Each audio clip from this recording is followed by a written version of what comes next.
Hello everyone, स्वागत है आपका एक बार फिर से लेट्स कैम में।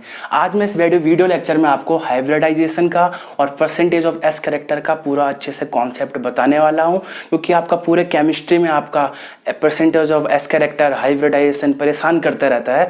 तो आज उस परेशानी को हम क्या करेंगे, बिल्कुल अच्छे से बैठ के बिल्कुल दूर करेंगे। ठीक है, तो एक कॉपी और एक पेन ले लीजिए और अच्छे से इसको वीडियो लेक्चर को पढ़िए। और एंड में मैं आपको हाइब्रिडाइजेशन की एक ट्रिक भी बताने वाला हूँ, जिससे आप फटाफट से हाइब्रिडाइजेशन निकाल सकते हो।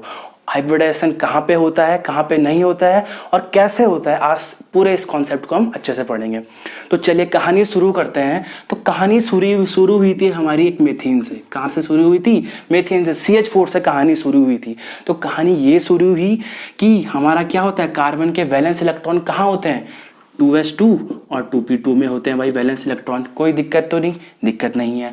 तो जैसे ही हम कार्बन के मॉलिक्यूल को एक्साइट कराते हैं तो s का एक इलेक्ट्रॉन p में चले जाता है, क्योंकि इसके बीच एनर्जी गैप उतना ज़्यादा नहीं है कि ये यहाँ से यहाँ ना जा पाए। ठीक है भाई, तो यहाँ से ये चले गया, एक इलेक्ट्रॉन कहाँ चले गया, ये चले गया आपका p ऑर्बिटल में चले गया भाई, कोई दिक्कत नहीं। तो अब क्या करना है, कार्बन के एक s और 3p ऑर्बिटल ने हम क्या बनाना है, H के 4 एटम के साथ क्या बनाना है, बॉन्ड बनाना है भाई।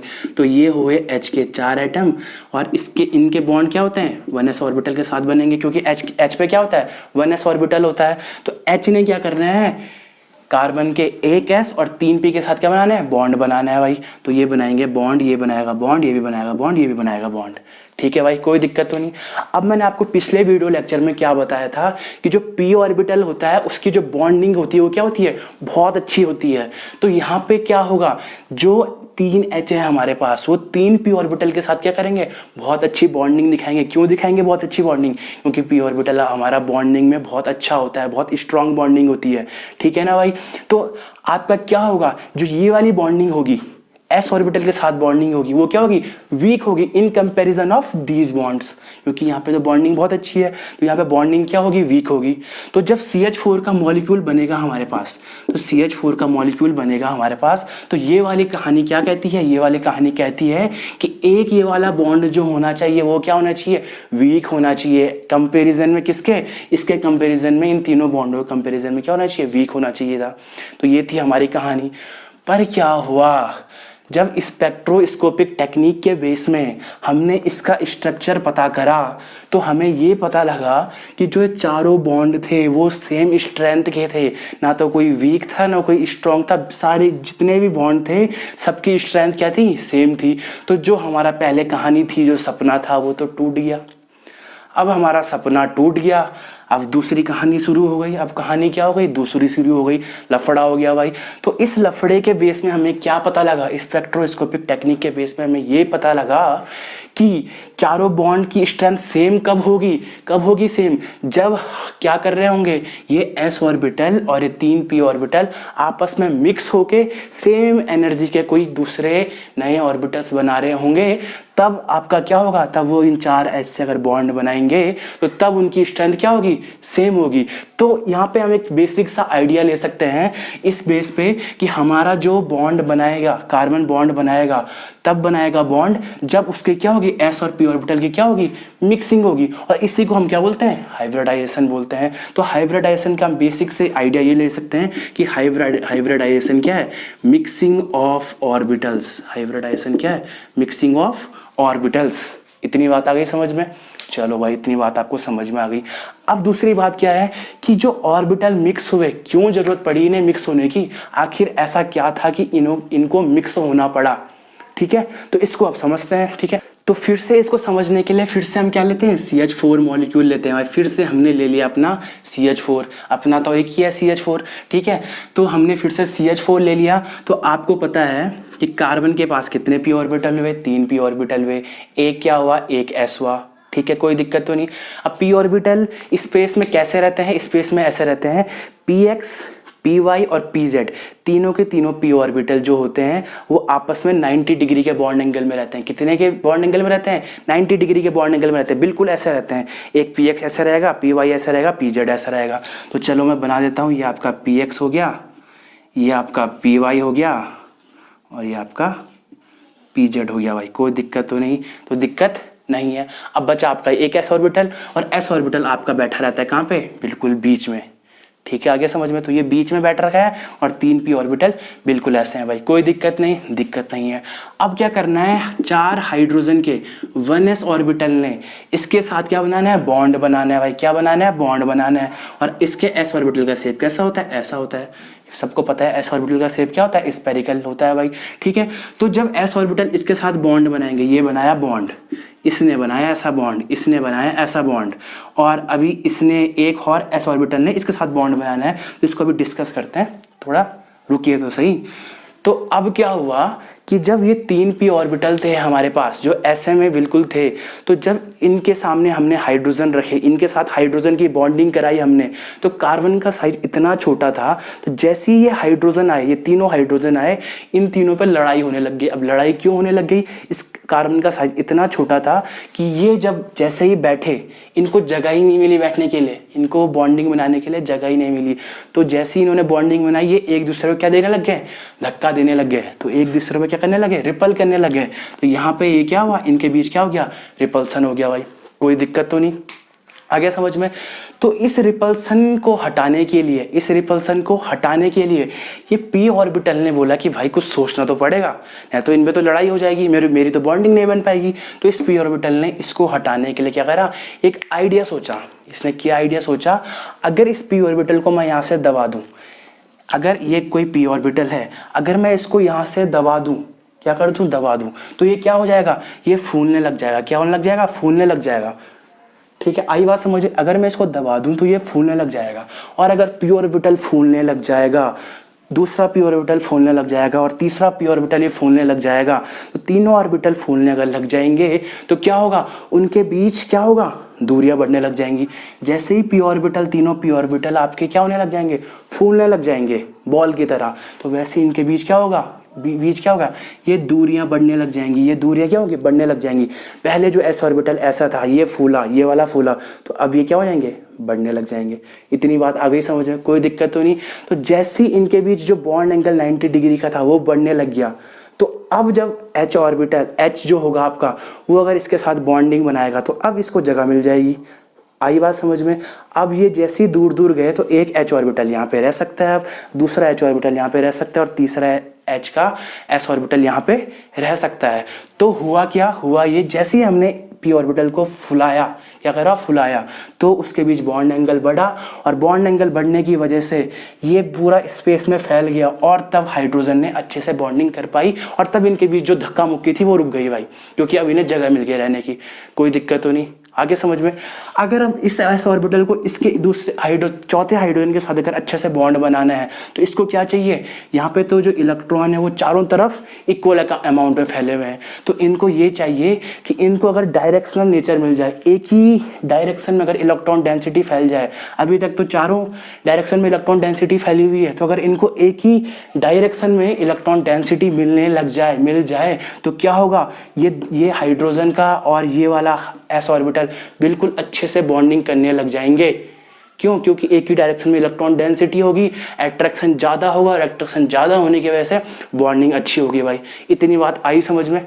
तो जब आपको इतनी बात आई गई है समझ में, तो आपको ये पता लगाना है अब कि जो p ऑर्बिटल है, इसको फुलाने का क्या किया जाए कि जिससे ये फूल जाए, और s ऑर्बिटल को ऐसा क्या करा जाए जिससे इस पर डायरेक्शनल नेचर आ जाए। तो क्या करा p ऑर्बिटल ने, p ऑर्बिटल ने क्या करा, s ऑर्बिटल के घर गया और बोला, भाई अपनी थोड़ा चर्बी मुझे दे दे। s ऑर्बिटल क्या है, बिल्कुल मोटा है। s ऑर्बिटल क्या है, बिल्कुल मोटा है, बिल्कुल गोल है वो। तो p ऑर्बिटल ने क्या करा, भाई थोड़ा सा s कैरेक्टर मुझे दे दे, थोड़ा सा मोटापा मुझे दे दे अपना, जिससे मैं मोटा हो जाऊं और स्पेस में फैल जाऊं, और फैल के जो मेरे हाइड्रोजन अच्छी बॉन्डिंग कर सके। इतनी आई बात समझ में। और s ने क्या सोचा, s ने सोचा कि अरे भाई p, तू मेरी मोटी चर्बी ले ले और मुझे अपना डायरेक्शनल नेचर दे दे। और उस जैसे ही वो डायरेक्शनल नेचर ले लेगा, डायरेक्शनल में एक डायरेक्शन में इलेक्ट्रॉन डेंसिटी हो जाएगी, तो इसकी बॉन्डिंग भी अच्छी हो पाएगी। तो s ने बोला p को कि तू मुझे डायरेक्शनल नेचर दे, और p ने बोला s को कि तू मुझे मोटापा, अपनी थोड़ी चर्बी मुझे दे दे। तो इसी वजह से बॉन्डिंग अच्छी करने के लिए एस ने पी को बोला और पी ने एस को बोला, जिस वजह से एस और पी की, एक एस की और 3 पी की क्या हो गई, मिक्सिंग हो गई। एक एस और 3 पी की क्या हो गई, मिक्सिंग हो गई, जिससे हमारा बॉन्ड अच्छा बने। तो इसी वजह से हमारी क्या होती है, मिक्सिंग होती है, जिससे हमारा क्या हो, बिल्कुल कंपाउंड जो हो, मॉलिक्यूल जो हो स्टेबल हो जाए, लड़ाई झगड़ा ना हो। तो इसी वजह से हमारी क्या होती है, मिक्सिंग होती है और आपके नए हाइब्रिड और ऑर्बिटल बनते हैं। क्या बनते हैं, नए हाइब्रिड ऑर्बिटल बनते हैं।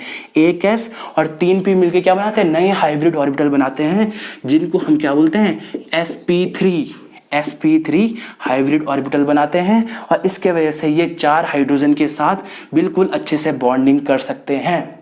इतनी बात आई समझ में। अब इन्हें हाइब्रिड ऑर्बिटल क्यों कहा, हाइब्रिड वो चीज होती है अगर कोई तीसरी चीज बहुत अच्छी हो और वो तीसरी चीज की नहीं 2 चीज से पैदा हुई हो तो उसको बोलते हैं हम हाइब्रिड। तो इसी वजह से इन्हें क्या कहा हमने, हाइब्रिड ऑर्बिटल कहा। भाई कोई दिक्कत तो नहीं। तो इतनी बात आगे समझ में कि मिक्सिंग क्यों हो रही है, क्यों हाइब्रिड ऑर्बिटल बन रहे हैं और हाइब्रिडाइजेशन क्यों हो रहा है। इतनी बात क्लियर है, क्लियर है भाई, बहुत बढ़िया। तो चलिए अब आते हैं कि जो PS3 होता है और ऐसे बहुत सारे मॉलिक्यूल होते हैं, इनके बीच मिक्सिंग क्यों नहीं होती, इन्हें क्यों जरूरत नहीं पड़ती मिक्सिंग की।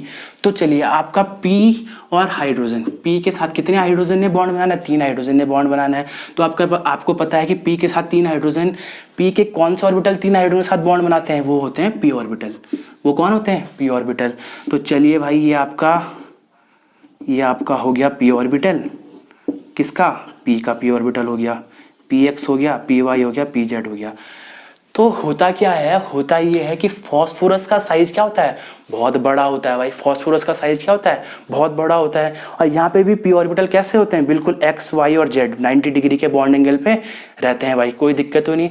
तो जब साइज बहुत बड़ा होता है, अब बहुत जगह है हमारे पास, अब हमारे पास क्या है, बहुत जगह है। तो जब ये 3 हाइड्रोजन इसके साथ बॉन्ड बनाने आएंगे तो वो 3 हाइड्रोजन बैठ सकते हैं, उन्हें पूरी जगह मिल जाएगी बैठने के लिए, कोई अब धक्का मुक्की नहीं होगी। तो जब धक्का मुक्की हो ही नहीं रही है, इसे कुछ चाहिए ही नहीं, बिल्कुल अच्छे से बॉन्डिंग हो रही है, तो ये क्यों चाहेगा किसी से मिक्स करना, आई बात समझ में। तो ये क्यों चाहेगा किसी से मिक्स करना, तो इसी वजह से जब ये चाहता ही नहीं है, जब बॉन्डिंग बिल्कुल अच्छे से हो रही है, हाइड्रोजन बिल्कुल अच्छे से आके बैठ रहा है, तो ये चाहता ही नहीं है कि मेरी क्या हो, किसी से मिक्सिंग हो। और इसी वजह से यहाँ पे हाइब्रिडाइजेशन होता ही नहीं है, इसी वजह से मिक्सिंग होती नहीं है और इसी वजह से नई हाइब्रिड ऑर्बिटल बनती ही नहीं है। बात आई समझ में, जी बिल्कुल बात आ गई समझ में। तो आपको पता चल गया कि PS3 में क्या होता है, हाइब्रिडाइजेशन पॉसिबल नहीं होती है। तो इसी वजह से आपका क्या होता है, जब P पे S करेक्टर नहीं आएगा तो तीनों P ऑर्बिटल क्या रहेंगे, बिल्कुल 90 डिग्री के बॉन्ड एंगल पे ही रहेंगे। तो इसीलिए जहाँ पे हाइब्रिडाइजेशन नहीं होती है वहाँ पे हमारा जो बॉन्ड एंगल होता है वो अप्रॉक्स 90 डिग्री होता है, लगभग 90 डिग्री होता है। तो जितने भी मॉलिक्यूल हैं आपके पास जहाँ पे हाइब्रिडाइजेशन पॉसिबल नहीं है, वहाँ पे उन्हें मोटा होने की ज़रूरत है नहीं। तो वहाँ पे जैसे वो पहले 90 डिग्री के बॉन्ड एंगल पे थे वैसे के वैसे ही रहेंगे। तो इसलिए ध्यान रखना कि जितने भी हमारे पास मॉलिक्यूल हैं जहाँ हाइब्रिडाइजेशन पॉसिबल नहीं होती है, वहाँ पे बॉन्ड एंगल कितना होता है, 90 डिग्री होता है। आ गई बात समझ में। तो आपको बिल्कुल अच्छे से बात समझ में आ गई है, कहाँ हाइब्रिडाइजेशन नहीं होगा, कहाँ मिक्सिंग नहीं होगी और कहाँ मिक्सिंग होगी। ठीक है भाई। तो चलिए अब फिर से लेते हैं, हम फिर से आते हैं कहानी पे, किसकी, CH4 पे। बहुत अच्छा लड़का है हमारा CH4। तो जब ये अच्छा लड़का है, पूरा एक्सप्लेन कर रहा है सारी बातों को, तो हम बुरे लड़के पे जाए क्यों। तो CH4 से सारी कहानी समझते हैं। तो अब दूसरी बात पे आते हैं। अभी हमको पता था, अभी हमने क्या बोला कि जो इसका P ऑर्बिटल है, इसका जो P ऑर्बिटल है, इसको अच्छी बॉन्डिंग करने के लिए क्या चाहिए होता है, P को चाहिए होता है कि मेरे पे S करेक्टर आ जाए और S को चाहिए होता है मेरे पे P करेक्टर आ जाए। इतनी बात आ गई समझ में। तो जैसे ही P पे S करेक्टर आएगा, जैसे ही P पे S करेक्टर आएगा, P बोलेगा S भाई मेरे को अपनी चर्बी दे, तो क्या हो जाएगा, फूलने लग जाएगा। और जैसे ही वो फूलने लग जाएगा तो उनके बीच जो बॉन्ड एंगल था, पहले जो 2 P ऑर्बिटल ऐसे थे, अब ये फूलने लग गया, ये वाला भी फूलने लग गया। तो अब जो होगा, पहले 90 डिग्री जो बॉन्ड एंगल था, अब वो क्या होगा, बढ़ने लग जाएगा। जितना ज़्यादा वो फूलेंगे, जितना ज़्यादा P ऑर्बिटल फूलेगा उतना ज़्यादा बॉन्ड एंगल बढ़ेगा। मतलब फूलने का मतलब क्या है, जितना ज़्यादा S करेक्टर आएगा, जितना ज़्यादा मोटापा बढ़ेगा उतना ज़्यादा वो फूलेगा और उतना ज़्यादा बॉन्ड एंगल बढ़ेगा। तो इससे हमें क्या बात पता चल रही है कि S करेक्टर जितना ज़्यादा बढ़ेगा, परसेंटेज ऑफ S करेक्टर जितना ज़्यादा होगा, आपका बॉन्ड एंगल भी आपका क्या होगा, उतना ही ज़्यादा होगा। वो उतना ही ज़्यादा फूलेगा और बॉन्ड एंगल उतना ही ज़्यादा बढ़ता जाएगा। कोई दिक्कत नहीं है भाई। दूसरी चीज़, अब आपको पता है कि जब p ऑर्बिटल को अगर किसी के साथ बॉन्डिंग करनी है, अगर इसको किसी के साथ अगर बॉन्डिंग करनी है तो ये आपकी बॉन्डिंग हुई, और इसका जो न्यूक्लियस होगा इसके बीच अभी ये बॉन्ड लेंथ माना ये है, कोई दिक्कत तो नहीं। अब हमने क्या करा, इस p ऑर्बिटल पे मोटापा बढ़ाया, s कैरेक्टर बढ़ाया, इस पे क्या बढ़ाया, s कैरेक्टर बढ़ाया। तो s कैरेक्टर बढ़ने से इसकी जो लेंथ थी वो क्या हो गई, कम हो गई, और ये फूल गया। तो यहाँ पे ये क्या हो गया आपका, थोड़ा फूल गया और इसकी लेंथ कम हो गई, और अब जो बॉन्डिंग बनेगी वो क्या होगी, ऐसे बॉन्डिंग बनेगी। तो अब जो बॉन्ड लेंथ थी भाई वो ये हो गई, कोई दिक्कत तो नहीं। तो जब P पे S कैरेक्टर आया, जब P पे हमारा थोड़ा मोटापा बढ़ा, S कैरेक्टर बढ़ा, तो क्या हो गया, जो पहले बॉन्ड लेंथ थी अब वो बॉन्ड लेंथ क्या होगी, डिक्रीज हो गई।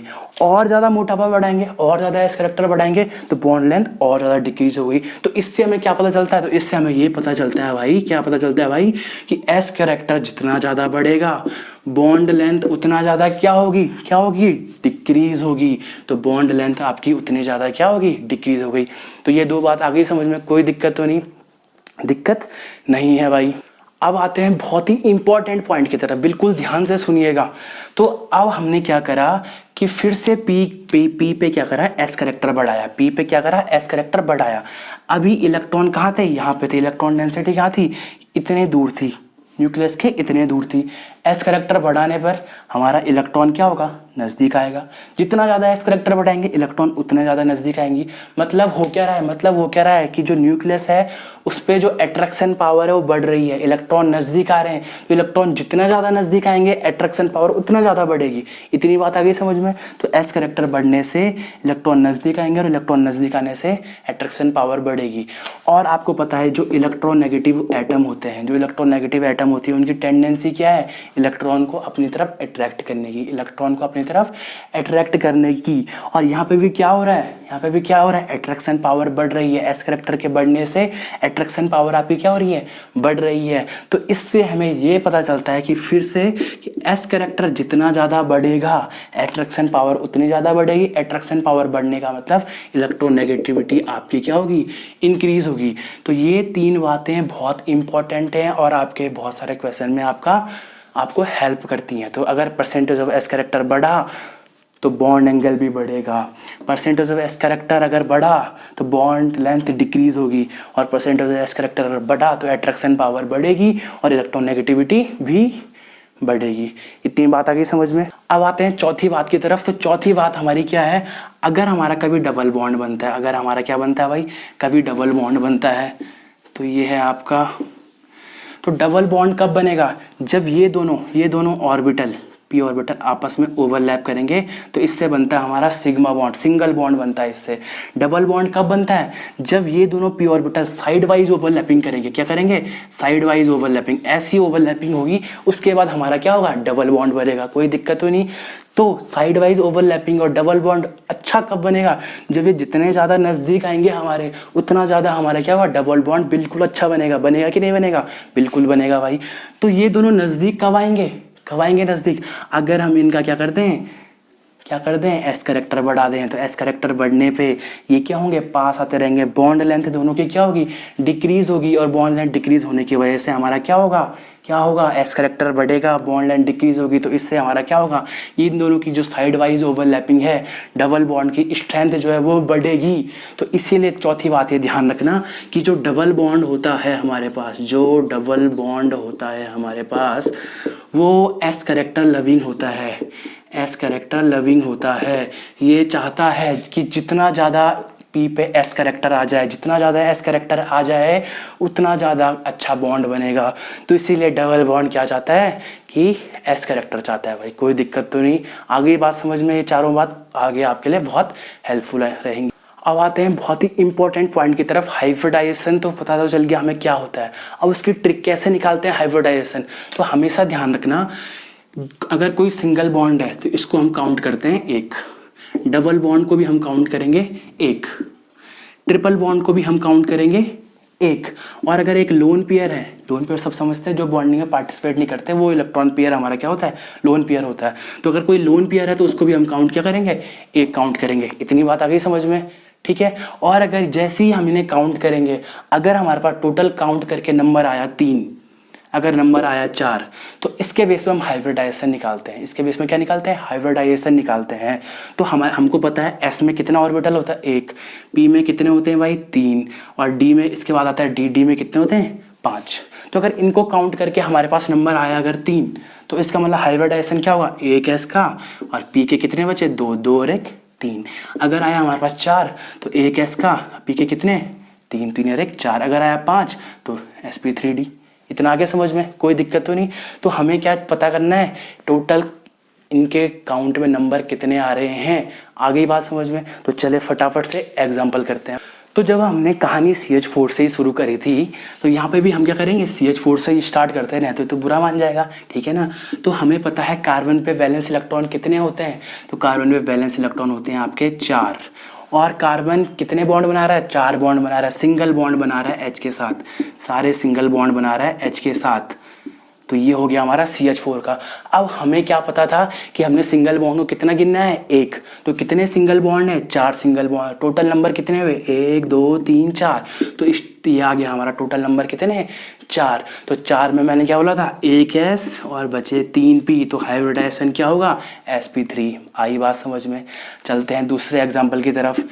XeF4 पे लेते हैं। चलो भाई, ये ले लिया हमने XeF4। तो Xe पे आपको पता है वैलेंस इलेक्ट्रॉन कितने होते हैं? तो ये होते हैं 8, 1 2 3 4 5 6 7 और 1 बन गया 8। ये बन गया 8 भाई, कोई दिक्कत तो नहीं।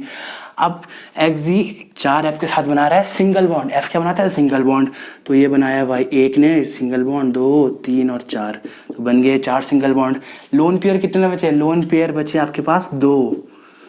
तो गिनो भाई अब number. 1 lone pair, 2 lone pair, 4 single bond, तो कितने हो गए? 1 2 3 4 5 6। 6 का मतलब 1 S, 3 P, कितने में? 4। तो बचे कितने हमारे पास?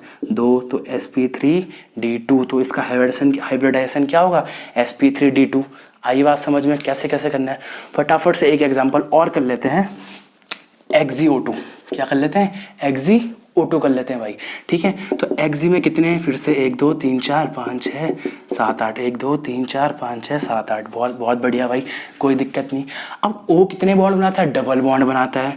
तो एक O ने बनाया ये डबल बॉन्ड, एक O ने बनाया इन दो के साथ डबल बॉन्ड। तो अब बचे कितने लोन पेयर? 2 लोन पेयर बचे भाई, कोई दिक्कत तो नहीं। तो यहाँ पे कितना डबल बॉन्ड को भी कितना गिनना था? 1। तो कितने डबल बॉन्ड है? 2 डबल बॉन्ड हो गए, 2 लोन पेयर हो गए, 2 और 2 4। तो 4 का मतलब हाइब्रिडाइजेशन क्या आ गया? sp3। कोई दिक्कत तो नहीं है भाई, बहुत बढ़िया। तो मुझे लगता है कि आपको हाइब्रिडाइजेशन का कॉन्सेप्ट समझ में आ गया होगा, कहाँ पे होती है, कहाँ पे नहीं होती है, क्यों मिक्सिंग होती है। हाइब्रिडाइजेशन की ट्रिक भी आपको समझ में आ गई होगी, कैसे कैसे निकालते हैं, और आपको एस कैरेक्टर भी समझ में आ गया होगा। तो अब नेक्स्ट वीडियो में हम क्या पढ़ेंगे? ज्योमेट्री और शेप।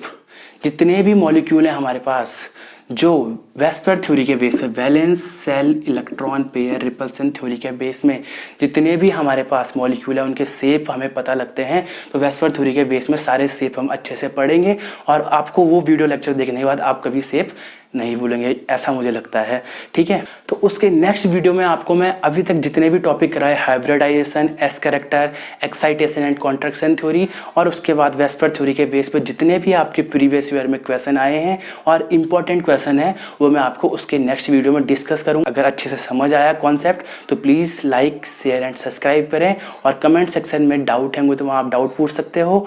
मुझे इंस्टाग्राम में आप फॉलो कर सकते हो, वहाँ भी डाउट पूछ सकते हो। Thank you. मिलते हैं नेक्स्ट वीडियो में।